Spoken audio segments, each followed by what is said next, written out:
Dear student, today we have MI Unit 8, Travel. First of all, let's listen to the text, then we can discuss the new vocabulary.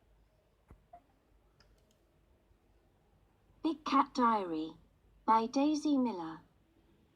I've always dreamt of seeing a leopard face to face, ever since I watched a BBC wildlife documentary about them. I like the fact that they're so independent. The females are the boss. They hunt alone. They're stealthy and strong, and their markings are beautiful.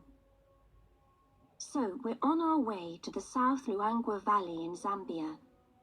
There is one leopard for every kilometre, and you can do night drives there, which adds to your chances of seeing them. I think the fact they are nocturnal and hard to find makes it more exciting. Mfui International Airport is the smallest I have ever seen.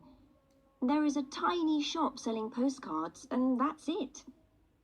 We climb into a jeep, which takes us to Nkwali, trundling past mud huts and groups of children wearing school uniform or carrying farm tools, sometimes both.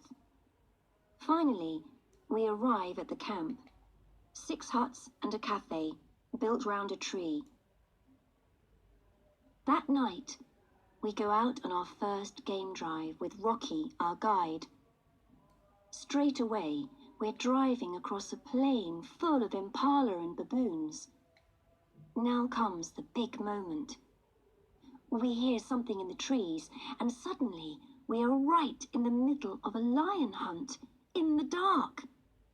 We listen to the baboons' alarm calls, and when Rocky switches on the light, baboons' alarm calls, and when Rocky switches on the light, we see 2 lionesses on either side, and one tearing after an impala.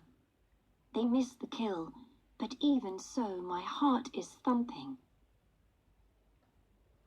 The next morning, we go on a drive and spot baboons crossing the road.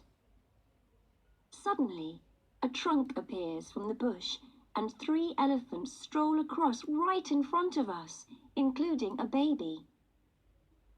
That's how it is on the drives. A new creature every time. We get giraffes, then a crocodile, then a buffalo. But my favourite excursion is the walking safari. We set off across the plain with an armed guard. Rocky tells us the golden rule: never run unless I say so. And if I say get up the tree, get up the tree. The next morning, 2 other guests boast about having seen a leopardess and her cub. We look at pictures on their digital camera. I'm really cross, because there probably won't be another sighting for ages, and tonight is our last night here. But I'm still hopeful. This time, we're out with Zebron, but after just a few minutes, our jeep gets stuck on a muddy trail. It takes ages to dig us out, and my heart is sinking. Then it starts pouring. We sit in the dark and complain about the rain, and then suddenly 2 impala hurtle from the bushes. The leopardess springs out behind us. We all sit in absolute silence and stare at her. Leopards are much stronger than lions, and she looks incredibly powerful. When she realizes she's being watched, she darts back into the bush. It's really awesome. We're soaked through, but I don't care about that. I'm just so happy I've seen a leopard. My dream has come true.